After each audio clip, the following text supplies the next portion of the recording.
Hi friends, welcome to my YouTube channel. ಸ್ನೇಹಿತರೆ, ಭಾರತ ಸರ್ಕಾರ ಬಡವರ ಒಂದು ಆರ್ಥಿಕ ಅಭಿವೃದ್ಧಿಗಾಗಿ ಸಾಕಷ್ಟು ಯೋಜನೆಗಳನ್ನು ಜಾರಿಗೆ ತರ್ತಾನೆ ಇದೆ. ಈಗಲೂ ಕೂಡ ಸಾಕಷ್ಟು ಯೋಜನೆಗಳು ಭಾರತದಲ್ಲಿ ಪ್ರಚಲಿತ ಇದೆ ಅಂತಲೇ ಹೇಳ್ಬೋದು. ಯಾಕಂದರೆ ಯಾರು ಬಡವರಿದ್ದಾರೆ ಅವರ ಒಂದು ಆರ್ಥಿಕ ಸುಧಾರಣೆ ಮಾಡಬೇಕು, ಬಡತನವನ್ನು ಹೋಗಲಾಡಿಸಬೇಕು ಅನ್ನೋದು ಕೇಂದ್ರ ಸರ್ಕಾರದ ಒಂದು ಉದ್ದೇಶ ಅಂತಲೇ ಹೇಳ್ಬೋದು.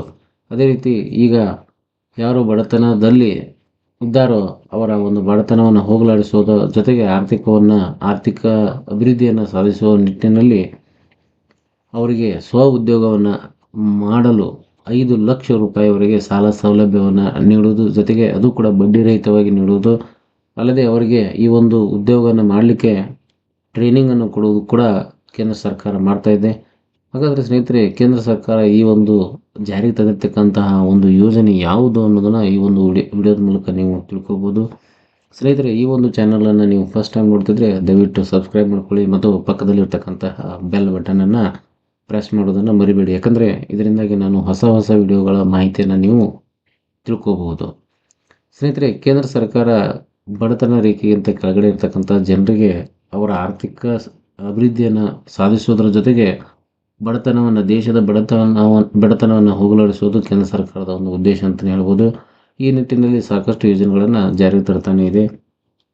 ಈಗ ಲಖಪತ್ ದೀದಿ ಯೋಜನೆ ಅಂತೇಳಿ ಒಂದು ಹೊಸ ಯೋಜನೆಯನ್ನು ಕೂಡ ಜಾರಿಗೆ ತಂದಿದೆ. ಅದು ಕೂಡ ಆಗಸ್ಟ್ 15 ಈ ಒಂದು ಯೋಜನೆಯ ಘೋಷಣೆ ಆಗಿದೆ ಅಂತಲೇ ಹೇಳ್ಬೋದು. ಈಗಾಗಲೇ ಸಾಕಷ್ಟು ಮಹಿಳೆಯರಿಗೆ ಈ ಒಂದು ಲಖಪತ್ ದೀದಿ ಯೋಜನೆಯ ಒಂದು ಪ್ರಮಾಣ ಪತ್ರವನ್ನು ಕೂಡ ನೀಡಲಾಗಿದೆ ಅಂತಲೇ ಹೇಳ್ಬೋದು. ಹಾಗಾದರೆ ಈ ಒಂದು ಲಖಪತ್ ದೀದಿ ಯೋಜನೆ ಅಂದರೆ ಏನು?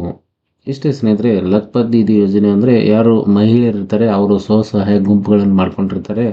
ಆ ಒಂದು ಸ್ವಸಹಾಯ ಗುಂಪುಗಳಿಗೆ ಸಾಲ ಸೌಲಭ್ಯವನ್ನು, ಅದು ಕೂಡ ಬಡ್ಡಿ ರಹಿತವಾಗಿ ಸಾಲ ಸೌಲಭ್ಯವನ್ನು ನೀಡೋದು, ಜೊತೆಗೆ ಅವರಿಗೆ ಟ್ರೈನಿಂಗನ್ನು ಅಂದರೆ ಕೌಶಲ್ಯ ಅಭಿವೃದ್ಧಿಯನ್ನು ಅವರಿಗೆ ನೀಡೋದು. ಸ್ನೇಹಿತರೆ, ಈ ಒಂದು ಯೋಜನೆಯಲ್ಲಿ ಯಾರು ಮಹಿಳೆಯರಿರ್ತಾರೆ ಅವರಿಗೆ LED ಬಲ್ಬ್ಗಳ ತಯಾರಿಕೆ ಮತ್ತು ಪ್ಲಂಬಿಂಗ್ ಕೌಶಲ್ಯಗಳ ಬಗ್ಗೆ, ಅಂದರೆ ಪ್ಲಂಬಿಂಗ್ ಕೆಲಸದ ಒಂದು ಕೌಶಲ್ಯದ ಬಗ್ಗೆ ಒಂದು ಟ್ರೈನಿಂಗನ್ನು ನೀಡಲಾಗುತ್ತೆ. ಈ ಒಂದು ಟ್ರೈನಿಂಗನ್ನು ನೀಡೋದ್ರ ಮೂಲಕ ಮಹಿಳೆಯರನ್ನು ಕೂಡ ಒಂದು ಮುಖ್ಯ ವಾಹಿನಿಗೆ ತರುವ ಉದ್ದೇಶ ಕೇಂದ್ರ ಸರ್ಕಾರದಾಗಿದೆ ಅಂತಲೇ ಹೇಳ್ಬೋದು. ಸ್ನೇಹಿತರೆ, ಹಾಗಾದರೆ ಲಖಪತ್ ದೀದಿ ಯೋಜನೆ ನೀವು ಕೂಡ ಈ ಒಂದು ಯೋಜನೆಗೆ ಯಾರ್ಯಾರು ಆಗಬೇಕು ಅಂತಂದರೆ ಯಾವ ಮಾನದಂಡಗಳು ಇರಬೇಕು ಅನ್ನೋದನ್ನು ನೋಡೋದಾದರೆ ಸ್ನೇಹಿತರೆ, ಈ ಒಂದು ಯೋಜನೆ ಕೇವಲ ಮಹಿಳೆಯರಿಗೆ ಮಾತ್ರ ಇರುತ್ತೆ.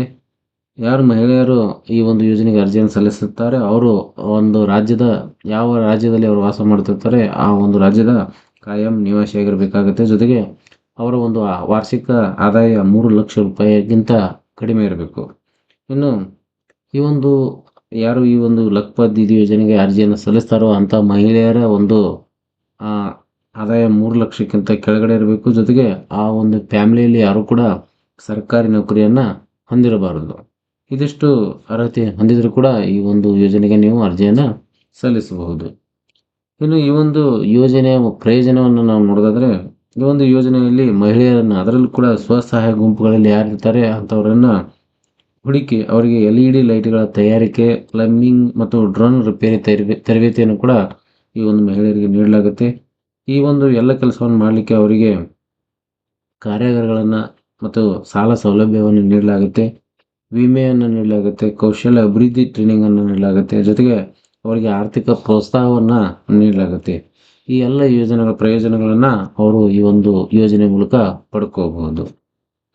ಇನ್ನು ಈ ಒಂದು ಯೋಜನೆಗೆ ಅರ್ಜಿ ಸಲ್ಲಿಸಬೇಕು ಅಂತಂದರೆ ಯಾವ ಡಾಕ್ಯುಮೆಂಟ್ಗಳು ಬೇಕಾಗುತ್ತೆ ಅನ್ನೋದನ್ನು ನೋಡೋದಾದರೆ, ಯಾರು ಈ ಒಂದು ಯೋಜನೆಗೆ ಅರ್ಜಿಯನ್ನು ಸಲ್ಲಿಸ್ತಾರೋ ಅಂಥವರು ಆ ಒಂದು ಏರಿಯಾದಲ್ಲಿ ವಾಸ ಮಾಡುವಂತಹ ವಸತಿ ಪ್ರಮಾಣ ಪತ್ರವನ್ನು ನೀಡಬೇಕಾಗುತ್ತೆ. ಜೊತೆಗೆ ಅವರ ಒಂದು ಆಧಾರ್ ಕಾರ್ಡನ್ನು, ಪಡಿತರ ಚೀಟಿ, ರೇಷನ್ ಕಾರ್ಡ್ ಇದ್ದರೆ ರೇಷನ್ ಕಾರ್ಡನ್ನು ನೀಡಬೇಕಾಗುತ್ತೆ. ಯಾಕಂದರೆ ರೇಷನ್ ಕಾರ್ಡ್ ಅನ್ನೋದು ಅತ್ಯಂತ ಪ್ರಮುಖವಾದ ದಾಖಲೆ. ಈ ದಾಖಲೆ ಬೇಕೇ ಬೇಕು. ಯಾಕಂದರೆ ಅವರು ಬಡವರಿದ್ದರೆ ಈ ಒಂದು ರೇಷನ್ ಕಾರ್ಡ್ ಕಂಪಲ್ಸರಿ ಇರಲೇಬೇಕು. ಅದೇ ರೀತಿ ಆದಾಯ ಪ್ರಮಾಣ ಪತ್ರ, ಬ್ಯಾಂಕ್ ಖಾತೆ ಇರಬೇಕಾಗತ್ತೆ, ಜೊತೆಗೆ ಒಂದು ಮೊಬೈಲ್ ಸಂಖ್ಯೆಯನ್ನು ಕೂಡ ಅವರು ಹೊಂದಿರಬೇಕಾಗತ್ತೆ. ಹಾಗಾದರೆ ಸ್ನೇಹಿತರೆ, ನೀವು ಕೂಡ ಈ ಒಂದು ಲಖಪತ್ ದೀದಿ ಯೋಜನೆಗೆ ಅರ್ಜಿ ಸಲ್ಲಿಸ್ತೀನಿ ಅಂತಂದರೆ ನೀವು ಮೊದಲು ಸ್ಥಳೀಯವಾಗಿರ್ತಕ್ಕಂತಹ ಸ್ವಸಹಾಯ ಗುಂಪಿಗೆ ನೀವು ಮೆಂಬರ್ ಆಗಬೇಕಾಗತ್ತೆ. ನಂತರ ನೀವು ಅಂಗನವಾಡಿಗೆ ಭೇಟಿಯಾಗೋದ್ರ ಮೂಲಕ ಎಲ್ಲ ಮಾಹಿತಿಯನ್ನು ಪಡೆದುಕೊಳ್ಳಬಹುದು. ಜೊತೆಗೆ ಅಲ್ಲಿಯೇ ನೀವು ಈ ಒಂದು ಯೋಜನೆಗೆ ಸಂಬಂಧಪಟ್ಟಂತೆ ಅರ್ಜಿಯನ್ನು ಕೂಡ ನೀವು ಸಲ್ಲಿಸಬಹುದು. ಸ್ನೇಹಿತರೆ, ಇದಿಷ್ಟು ಲಖಪತಿ ಯೋಜನೆ ಸಂಬಂಧಪಟ್ಟಂತೆ ಒಂದು ಮಾಹಿತಿ. ಸ್ನೇಹಿತರೆ, ಇದೇ ರೀತಿಯ ಒಂದು ಹೊಸ ಮಾಹಿತಿಯನ್ನು ನೀವು ಪಡ್ಕೊಳ್ಳಲು ದಯವಿಟ್ಟು ನಮ್ಮ ಚಾನಲನ್ನು ಸಬ್ಸ್ಕ್ರೈಬ್ ಮಾಡಿ. ಮತ್ತೆ ಮುಂದಿನ ವಿಡಿಯೋದಲ್ಲಿ ಒಂದು ಹೊಸ ಮಾಹಿತಿಯೊಂದಿಗೆ ಭೇಟಿ ಆಗ್ತೀನಿ. ಅಲ್ಲಿವರೆಗೆ ಎಲ್ಲರಿಗೂ ಧನ್ಯವಾದಗಳು.